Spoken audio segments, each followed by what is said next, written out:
Hello everyone, wishing you all a wonderful day. Today we're uncovering a shocking new chapter as the CEO refuses to choose between his mother and Tieu Lac. He chooses the truth. His secret investigation reveals that a mysterious car followed him for nearly an hour before his accident. Who was really behind that vehicle? And what terrifying secret is his mother still hiding?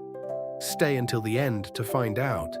And if you enjoy the story, don't forget to subscribe to the channel so you won't miss the next episode.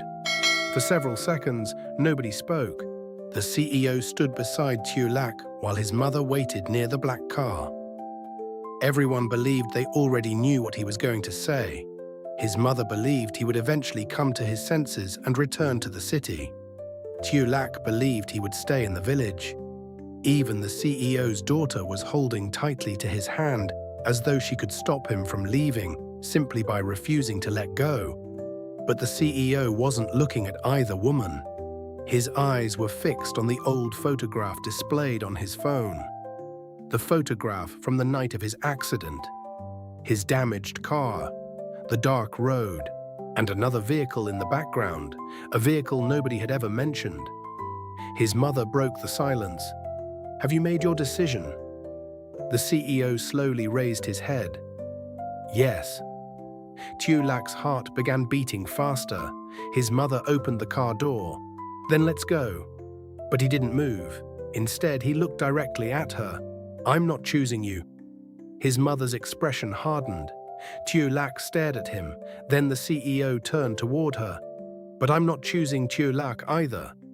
Tieu Lac's face changed. His daughter tightened her grip around his fingers. "Papa?" The CEO crouched beside her. He gently touched her hair. Then he stood again and looked at both women. "I'm choosing the truth." Silence. His mother narrowed her eyes. "What is that supposed to mean?" "It means I'm done letting everyone tell me who I was." He looked at Tieu Lac. "You have your memories." Then toward his mother. "And you have your version of what happened." Finally, he touched his own chest. "But I have almost nothing." His voice became firmer. "Every time I ask a question, I get another story." His mother interrupted. "Because you're still recovering." "Maybe." He held up the phone. "But this photograph isn't a memory." The older woman glanced at the screen. "It's evidence. You don't even know where that came from." "Exactly." The CEO stepped closer. "And I intend to find out." His mother's face remained controlled. "You'll accomplish nothing by chasing shadows. Then you have nothing to worry about." That answer made her silent. Tieu Lac finally spoke. "You're going back to the city." The CEO turned toward her. There was disappointment in her eyes. She tried to hide it, but he saw it. "Yes." Their daughter immediately shook her head. "No." The CEO crouched again. "I have to go for a little while." "You said you were staying." The words cut through him. He remembered Tieu Lac's greatest fear, that their daughter would trust him again only to watch him disappear. "I'm not leaving because I don't want to be here." "Then don't go." The CEO struggled to answer. Tieu Lac walked toward them. "Let him go." The little girl looked at her mother. "But Mama, Papa has something important to do." The CEO looked at Tieu Lac. Their eyes met. For a moment he expected anger. Instead, she simply looked tired. "Find your answers," she said quietly. He stood. "I will. But don't come back because you feel guilty." He understood. "And don't come back because you think our daughter needs you to love me." "I know." Tieu Lac took a breath. "If you come back," she paused. "Come back because you know who you are." The CEO nodded. His mother watched them from beside the car. "Are we finished?" The CEO turned toward her. "I'm not going with you." She frowned. "You just said you're returning to the city." "I am." "Then get in." "No." His voice was calm. "I'm going alone." The mother's expression changed. "Don't be ridiculous." "I'm not going home." "Where are you going?"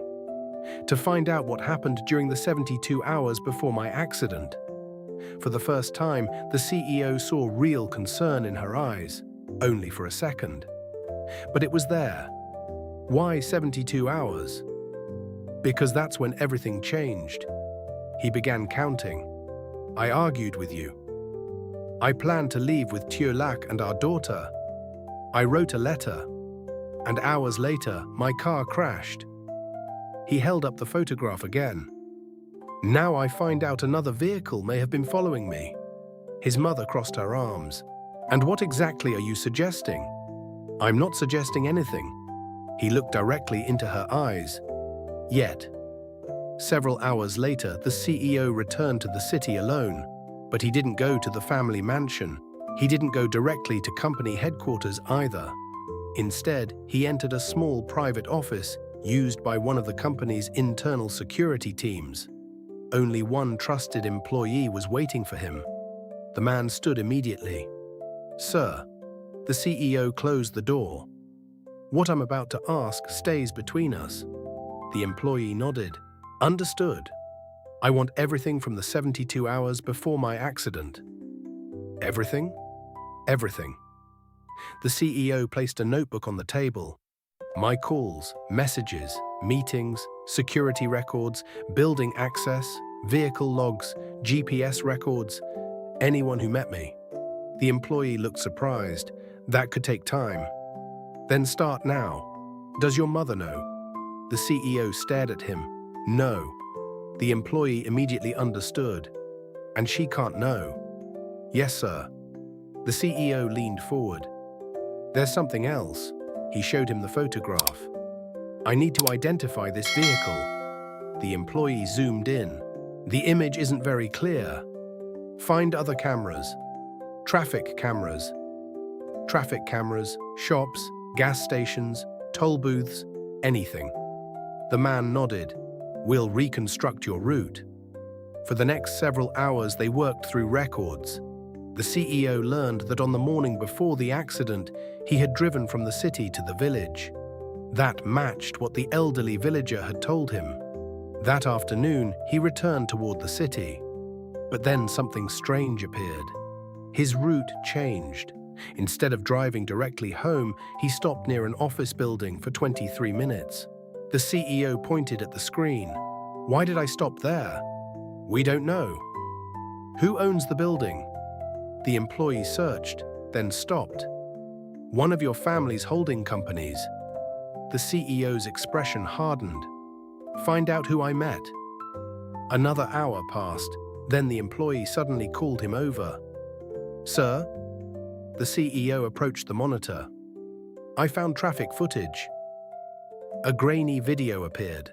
His car drove through an intersection. Nothing unusual. Then, 11 seconds later, another dark vehicle passed through. The employee switched to another camera 2 kilometers away. The CEO's car appeared again. Seconds later, the same dark vehicle followed. A third camera, the same thing. A fourth. Still there. The CEO slowly leaned closer to the screen. This wasn't coincidence. No, sir. How long was it following me? The employee checked the timestamps. At least 47 minutes. The CEO felt cold. Then the employee opened the final recording. It had been captured less than 10 minutes before the crash. The CEO's car passed through the frame. Behind it was the mysterious vehicle, but this time it was much closer, almost directly on his bumper. The employee froze the image. The CEO stared at the screen. His fragmented memory suddenly returned. Headlights in his rearview mirror. A car accelerating, his hands tightening around the steering wheel, and one terrifying realization. He hadn't simply been driving when the accident happened. He had been trying to get away from someone. The CEO couldn't take his eyes off the frozen image. The mysterious vehicle was close behind his car, too close. And now that he had seen it from multiple cameras, there was no reasonable way to dismiss it as coincidence. The same vehicle had followed him through several intersections for nearly 47 minutes. The CEO pointed at the screen. Can you identify the plate? The employee enlarged the image, pixels blurred across the monitor. Not from this camera. Try the others. They went through every recording again. One intersection, another intersection, a gas station, a toll road. Each image gave them another angle, but the license plate remained unclear. Then the employee stopped. Wait. He opened footage from a parking garage. The CEO's car entered at 4:38 p.m. The mysterious vehicle didn't follow immediately. Instead, it parked across the street. The CEO leaned forward. Where was I? The employee checked the address. The same office building you stopped at. The family-owned building. How long was I inside? 23 minutes. And the other car? It waited. That changed everything. A random driver wouldn't wait outside. Someone had been watching him.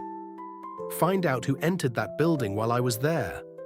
The employee began searching access records. The CEO walked toward the window. Outside, the city continued normally. Cars moved through the streets. People entered office buildings. But inside his head, the past was becoming more dangerous with every answer. His phone vibrated. Tieu Lac. He stared at her name before answering. Hello?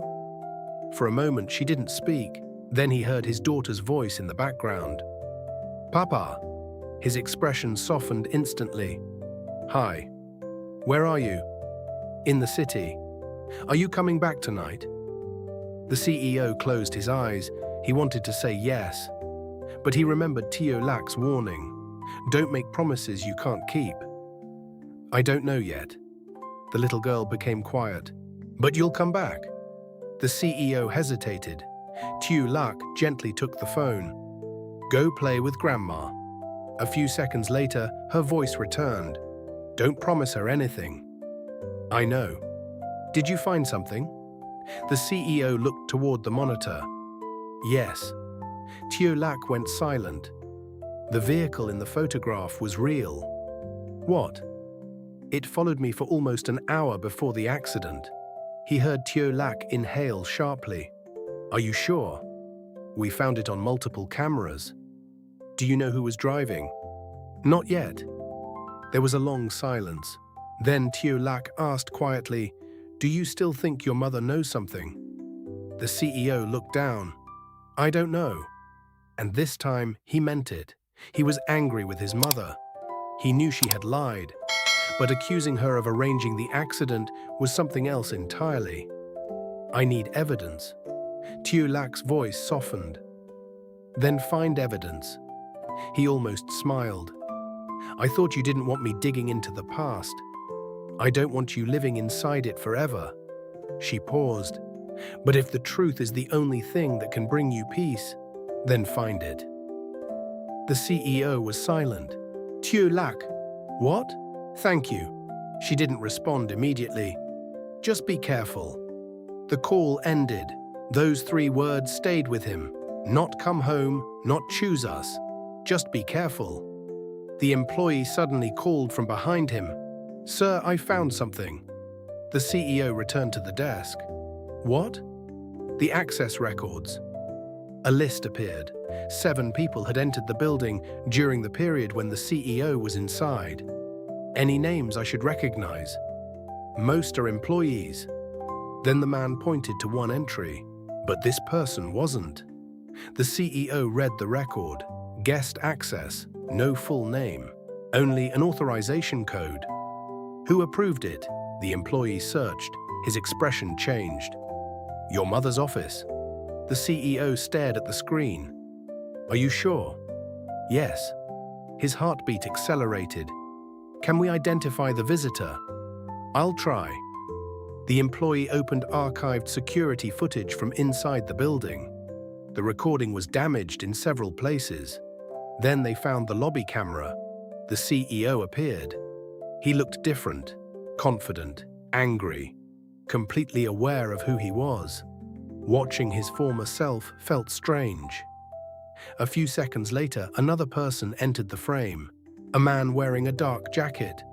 The CEO suddenly grabbed the edge of the desk. A memory flashed. That face, an office, An argument. His own voice. If anything happens to me, this doesn't disappear. Then darkness. The CEO stared at the man on the screen. I know him. The employee looked over. Who is he? I don't remember. They continued watching. The man handed the CEO a small object, possibly a flash drive. Then they entered an elevator together. 23 minutes later, the CEO left alone. The man remained inside, and outside, the mysterious vehicle began following him. The CEO felt his stomach tighten. Find that man. The employee nodded. And find out what he gave me. Yes, sir. The CEO's phone suddenly rang. This time it was his mother. He stared at the screen. After several seconds, he answered. Hello. Where are you? Working. On what? The CEO looked at the security footage, trying to remember. Silence. Then his mother's voice changed. Come home. Why? We need to talk. We've had plenty of chances to talk. This isn't something to discuss over the phone. The CEO leaned back. Did you authorize a visitor to meet me on the day of my accident? Nothing, not even breathing. Mother? Who told you that? That answer was enough. The CEO's eyes narrowed. So you remember. Stop investigating. Why? I'm serious. So am I. Her voice became tense. You have no idea what you're uncovering. Then tell me. I can't. Can't? He lowered his voice. Or won't.